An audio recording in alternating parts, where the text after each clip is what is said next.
You will hear a number of different recordings, and you will have to answer questions on what you hear.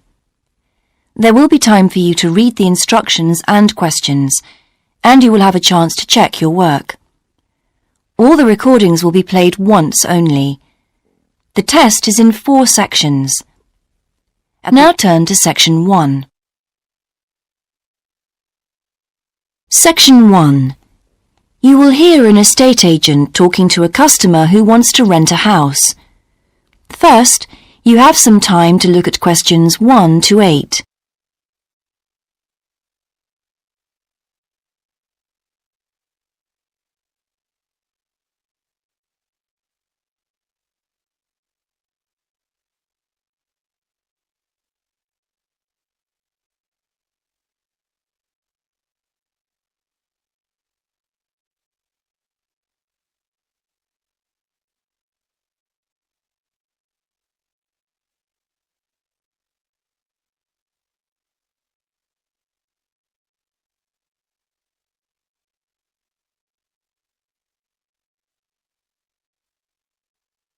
You will see that there is an example that has been done for you. On this occasion only, the conversation relating to this will be played first. Good morning. How can I help you? Hello. I'm interested in renting a house somewhere in the town. Right. Could I have your name, please? Yes, it's Stephen Godfrey. And tell me how many bedrooms you're looking for. Well, we'd need 4 because I'm going to share the house with 3 friends. The number of bedrooms needed is 4, so 4 has been written in the space. Now we shall begin. You should answer the questions as you listen, because you will not hear the recording a second time. Listen carefully and answer questions 1 to 8. Good morning. How can I help you? Hello. I'm interested in renting a house somewhere in the town. Right. Could I have your name, please? Yes, it's Stephen Godfrey. And tell me how many bedrooms you're looking for. Well, we'd need 4 because I'm going to share the house with 3 friends. OK. There are several of that size on our books. They mostly belong to families who are working abroad at the moment. What about the location? It'd be nice to be central. Oh, that might be difficult, as most houses of that size are in the suburbs.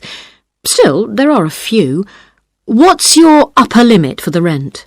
We'd like something around £500 a month, but we could go up to £600 if we have to. But we can't go beyond that. Do you know how long you want to rent the house for? The minimum let is 6 months, as you probably realise.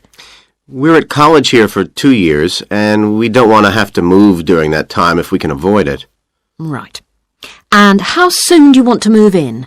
All our lets start on the 1st of the month. Well, as soon as possible, really, so that means September 1st. OK, let me have a look at what we've got. We have photographs of all the houses on our book, so you can get an idea of what they're like. There's this one in Oakington Avenue at £550 a month, combined living room and dining room with a separate kitchen. It doesn't have a garage, though you can park in the road. We'd prefer to have one if possible. Right. Then have a look at this house in Mead Street. It's got a very large living room and kitchen, bathroom, cloakroom. How much is it? That one's £580.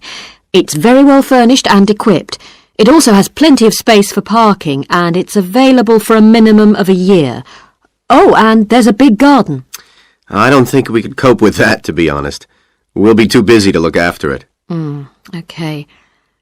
Then there's this older house in Hamilton Road. Living room, kitchen, diner, and it has a study. £550 a month. That looks rather nice.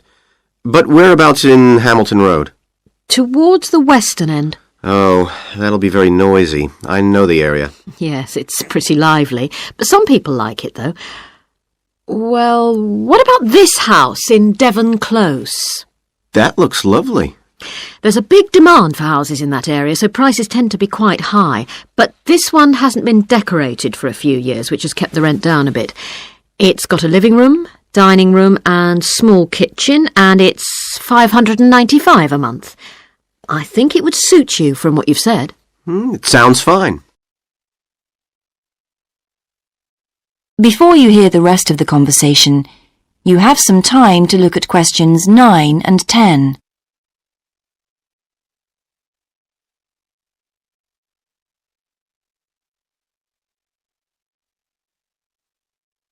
Now listen and answer questions 9 and 10. Why is that part of town so popular? Well, there's a big scheme to improve the district, and it'll soon have the best facilities for miles around. What sort of thing? There's a big sports centre under construction, which will be very impressive when it's finished. In fact, the swimming pool's already opened, ahead of schedule, and it's attracting a lot of people. What about cinemas? Are there any in the area? The only one closed down last year, and it's now in the process of being converted into a film museum. The local people are trying to get a new cinema added to the scheme. I think I heard something about a plan to replace the existing concert hall with a larger one. Ah, that's due to start next year. Well, it sounds an interesting area to live in. Could I go and see the house, please? Yes, of course. That is the end of section 1. You now have half a minute to check your answers.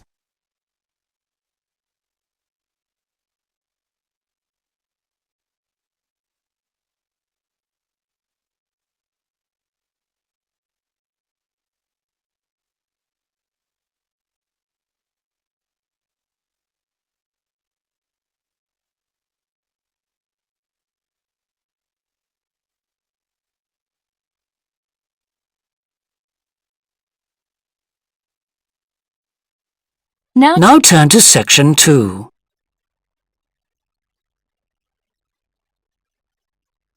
Section 2.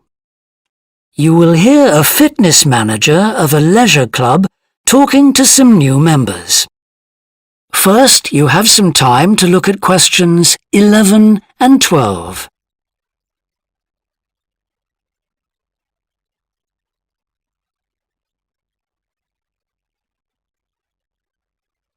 Now listen and answer questions 11 and 12. On behalf of LP Clubs, I'd like to welcome you all here today. My name's Sandy Fisher, and I'm one of the fitness managers here.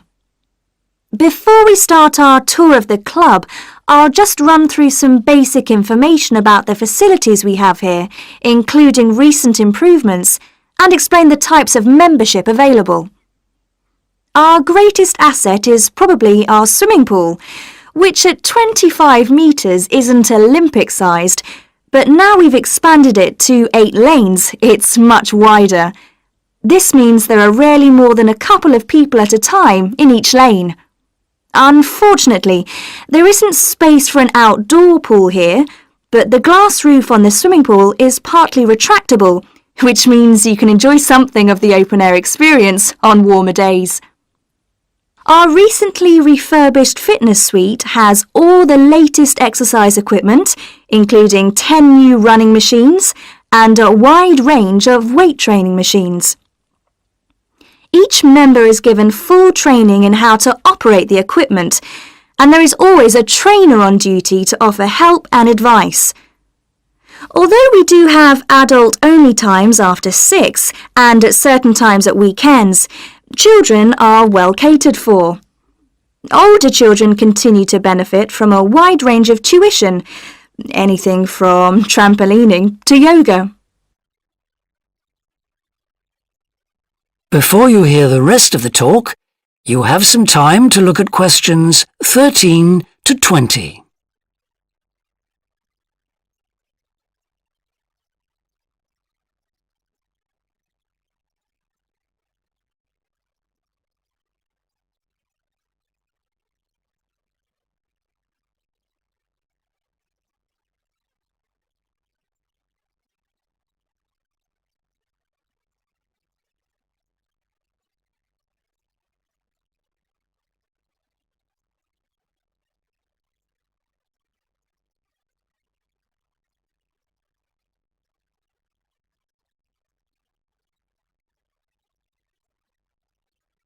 Now listen and answer questions 13 to 20.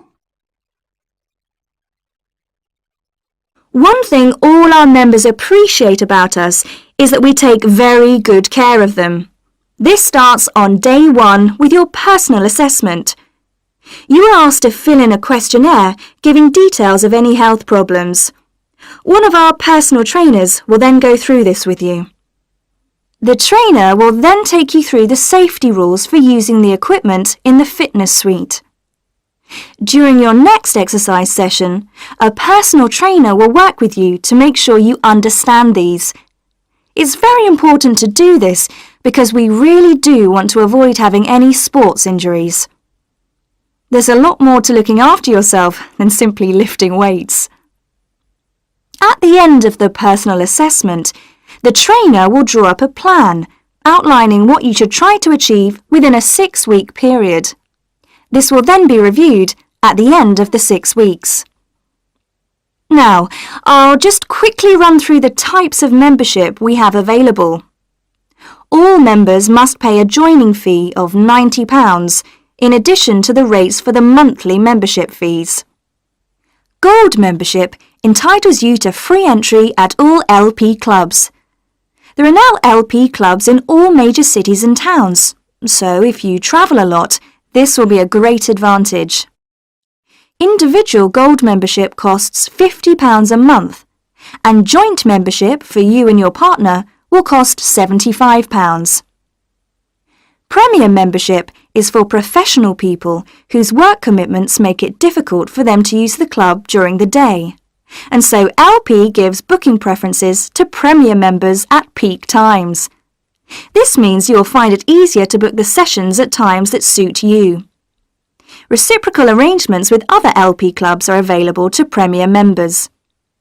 Premier membership is for individuals only, but you'll be sent passes for guests every month. The monthly fee is £65. You don't have to have any special clothes or equipment when you visit the club. We provide robes and hairdryers in the changing rooms, but it's very important to remember your photo card because you won't be able to get in without it. For people who aren't working during the day, then you should... That is the end of section 2. You now have half a minute to check your answers.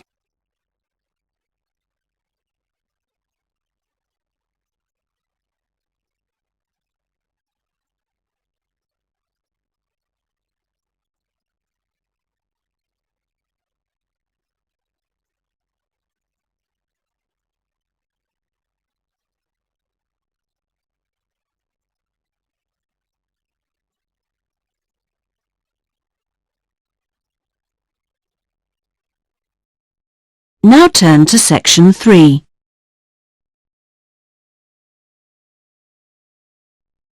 Section 3. You will hear 2 students discussing a geography presentation they're going to give. First, you have some time to look at questions 21 to 26.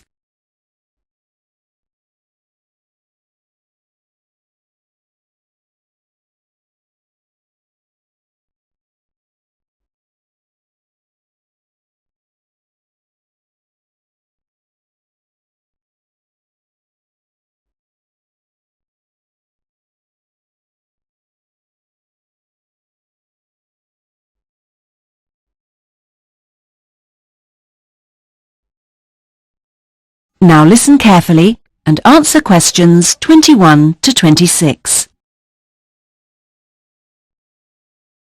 Remind me, Trevor, how long is the presentation? Dr. White said 3 per hour. So about 20 minutes. Well, it'll be 15 minutes per presentation. And 5 minutes for questions?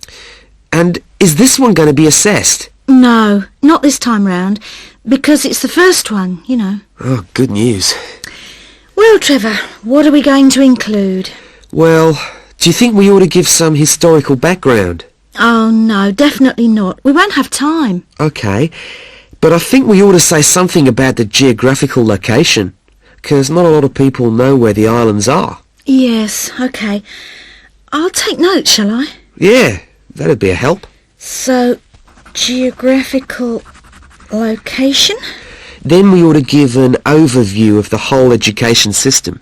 Shouldn't we say something about the economy?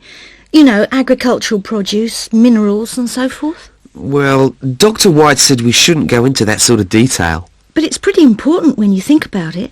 You know, because it does influence the education system. Look, let's think about that one later, shall we? Let's see how we're doing for time. OK, so, general overview of education? Of course. And then the role of English language. No, that goes in the language policy seminar, don't you remember? Are you sure? Positive.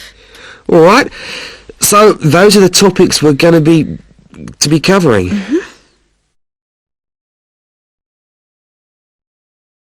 Before you hear the rest of the discussion, you have some time to look at questions 27 to 30.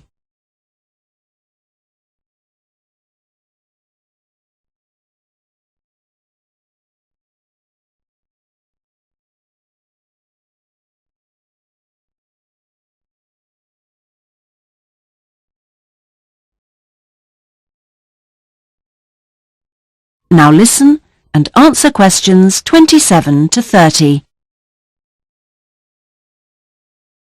We need to think about what to prepare.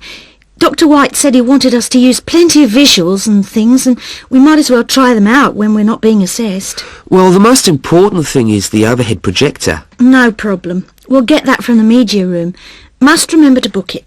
Well, we'll need a map, of course. Probably two. One of the islands, large scale. And one of West Africa. Well, the West African one is no problem. There's one in the resources room. Oh, yeah, of course, the resources room. The islands are going to be more of a problem. Tell you what, there's a very clear map of Santiago in that tourist brochure I showed you last week. Don't you remember it? Oh, yeah, that's right. We can just use the tourist brochure. We also need statistics on several different things. Literacy rates. Yes, and school places. How about the encyclopedia? Nah, not up to date enough. Why don't we call the embassy? Oh, someone's enthusiastic. Well, if something's worth doing, I know, it's worth doing well. OK. we can find out statistics on school places from them as well. Might as well. Look, Julie, it's almost time for our tutorials. We can meet again on Monday, but we need to prepare some stuff before then. That is the end of section 3. You now have half a minute to check your answers.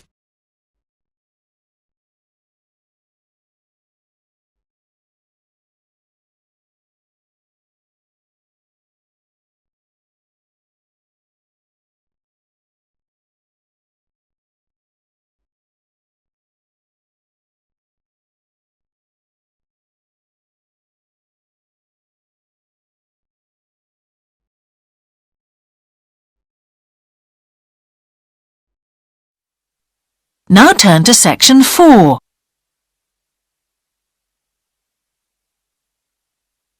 Section 4. You will hear part of a lecture about a problem related to the behaviour of certain sea creatures. First, you have some time to look at questions 31 to 40.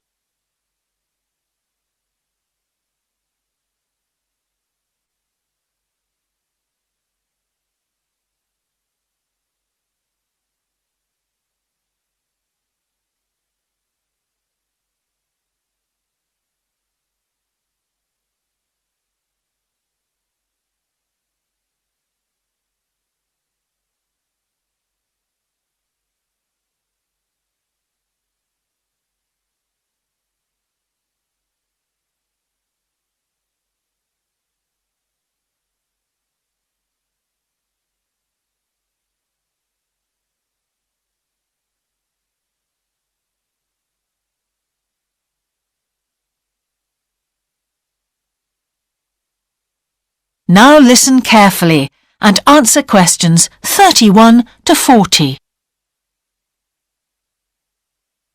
Good afternoon, everyone.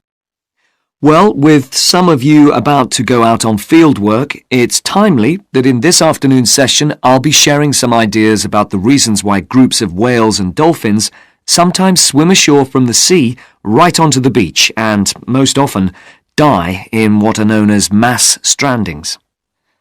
Unfortunately, this type of event is a frequent occurrence in some of the locations that you'll be travelling to, where sometimes the tide goes out suddenly, confusing the animals.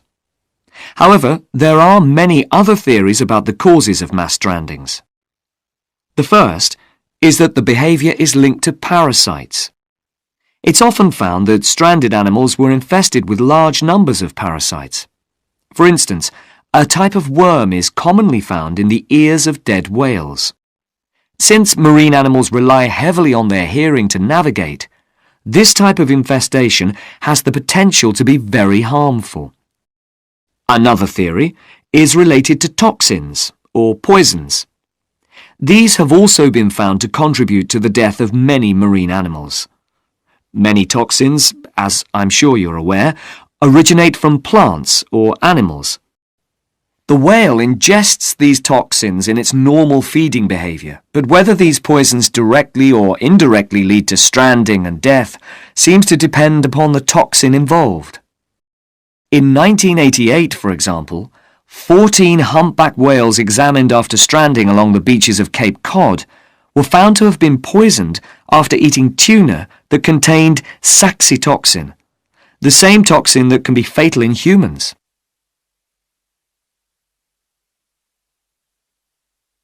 Alternatively, it has also been suggested that some animals strand accidentally by following their prey ashore in the confusion of the chase. In 1995, David Thurston monitored pilot whales that beached after following squid ashore. However, this idea does not seem to hold true for the majority of mass strandings because examination of the animal's stomach contents revealed that most had not been feeding as they stranded. There are also some new theories which link strandings to humans. A growing concern is that loud noises in the ocean cause strandings.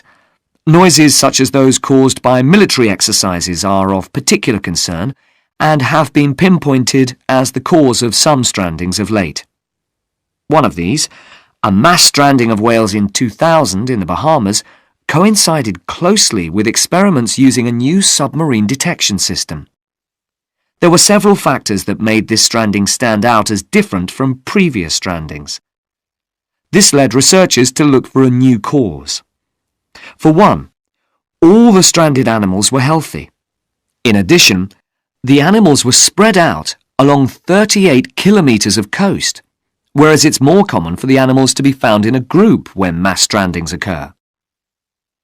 A final theory is related to group behaviour and suggests that sea mammals cannot distinguish between sick and healthy leaders and will follow sick leaders, even to an inevitable death. This is a particularly interesting theory, since the whales that are thought to be most social, the toothed whales, are the group that strand the most frequently. The theory is also supported by evidence from a dolphin stranding in 1994. Examination of the dead animals revealed that, apart from the leader, all the others had been healthy at the time of their death. Without one consistent theory, however, it is very hard for us to do anything about this phenomenon except to assist animals where and when we can. Stranding networks have been established around the world to aid in rescuing animals and collecting samples from those that could not be helped. I recommend John Connor's Marine Mammals Ashore as an excellent starting point if you're interested in finding out more about these networks or establishing one yourself. That is the end of section 4. You now have half a minute to check your answers.